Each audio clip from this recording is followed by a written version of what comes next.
matin, Culture Média. 9h, 11h. Philippe Vandel.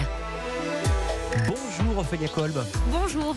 Comédienne, le grand public vous avez découvert dans la série 10%, qui est Colette, la femme de Camille Cotin, alias Andrea. On vous a vu dans beaucoup d'autres séries, comme Ce que Pauline ne vous dit pas, sur France 2, vous étiez venu nous en parler. La petite histoire de France, série créée par Jamel Debbouze.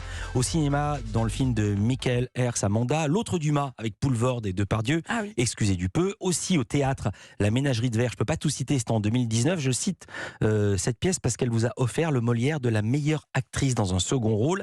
Et votre actualité, justement, est au théâtre. À partir du 16 septembre, vous jouerez un seul en scène, Lettre d'une inconnue, d'après Stéphane Zweig. C'est au studio des Champs-Élysées. Je précise, ça sera à partir du 16 septembre, mais les locations sont déjà ouvertes. C'est du mercredi au samedi à 21h, matinée dimanche à 16h. Ça fait toujours plaisir de voir les gens qui se déplacent au théâtre. Avant qu'on parle de l'adaptation qui est signée Bernard Marcos, est-ce que vous pouvez nous raconter l'histoire ou la trame? On a lu tous, ou presque tous, cette nouvelle de Zweig quand on était adolescent, mais pour ceux qui ont oublié.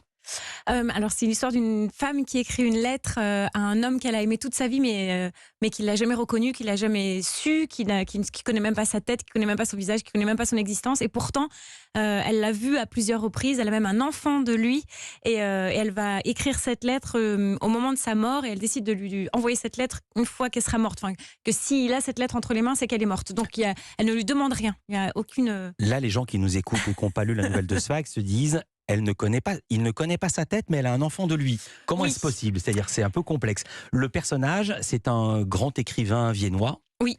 Et elle, c'est la petite voisine qui Oui. habite avec ses parents dans l'appartement d'à côté. Elle a 12 ou 13 ans quand cet homme illustre emménage. Oui. Qu'est-ce qui se passe ensuite? Eh ben, elle tombe directement, tout de suite, vraiment un coup de foudre pour lui, pour cet homme, déjà parce qu'elle est pleine d'admiration, parce que c'est un écrivain, parce qu'il est beau, il est élégant, et donc elle est fascinée par cet homme. Et toute sa vie, elle va essayer de vivre auprès de lui. Donc à un moment, elle va même déménager à Innsbruck avec sa mère et son beau-père.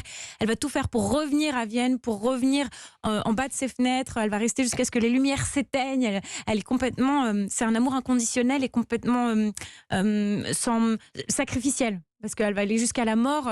Et alors elle va essayer de rentrer dans sa vie à plusieurs reprises. Et c'est pas forcément elle qui va y arriver, c'est même lui qui va l'appeler sans se rendre compte qu'il l'a déjà vue. À plusieurs reprises, il va l'appeler dans son lit. C'est la déclaration d'amour d'une femme qui a passé sa vie à aimer un homme dans le secret le plus total. Oui. Un amour non partagé, Oui. non réciproque. Qu'est-ce qui vous a séduit dans ce personnage? Peut-être parce que j'ai eu un amour comme ça, adolescente. C'est pas vrai. Où j'ai aimé vraiment totalement un homme qui ne m'a jamais aimé en retour. Vous Donc, je aviez pense quel que je me âge? suis- Vous aviez quel J'avais âge 15 ans. et lui quel âge?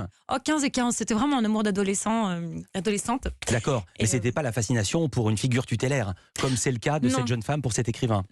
Non, mais quand même c'était quelque chose où je pouvais aimer sans être aimée en retour pendant très longtemps. Ça a duré quand même des années. Et donc je pense que je me suis un peu reconnue en elle.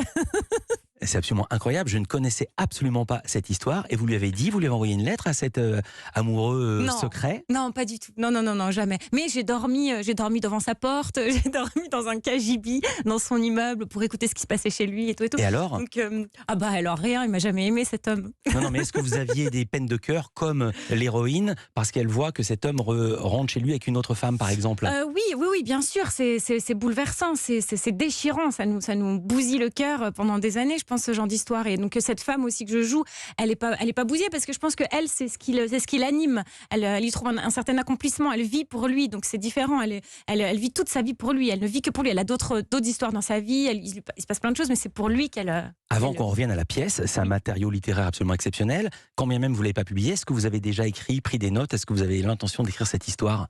La mienne? Bien sûr. Mais non, Zweig l'a fait beaucoup mieux que moi. C'est pas la peine. Oui, mais c'est pas tout à fait la même histoire. On va parler de l'adaptation parce que c'est complètement nouveau. C'est que Zweig, c'est une nouvelle, c'est un court roman, il y a deux manières de voir les choses. Mais là, c'est un monologue, tout est écrit du point de vue de l'héroïne. Oui, alors c'est Bertrand Marcos qui est le metteur en scène et qui a aussi fait l'adaptation.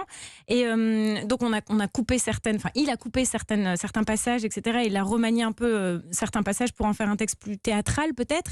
Et donc c'est juste une lettre qu'elle lui écrit Au moment de mourir, elle va mourir, elle lui écrit cette lettre, elle décide de lui envoyer parce qu'elle va mourir, parce qu'elle veut surtout pas le déranger dans sa vie, elle veut pas être un poids, elle veut pas être quelque chose qui l'encombre, quoi. Vous aviez lu la nouvelle quand vous étiez ado, ou même récemment, ou même avant de monter sur scène? Quand j'étais ado, oui, bien Ouais. sûr. Oui, j'avais lu. Oui, évidemment. Et elle vous avait marqué? Ah bah oui. Non, je viens de Oui. comprendre pourquoi. Non, mais je pense qu'elle marque même si on n'a pas eu d'histoire d'amour comme ça, parce que c'est vraiment, ça parle d'amour et c'est et tout ce qu'elle lui dit est tellement généreux, tellement tourné vers lui, vers cet homme. Elle vit vraiment pour lui, donc c'est vraiment des amours belles. Vous restez avec nous. Je ne sais pas si l'histoire est diabolique, mais aujourd'hui, c'est l'émission 666. On va parler de rock satanique avec Ophélia Kolb et il y a Stéphanie Loire qui arrive avec sa grande cape noire. À tout de suite.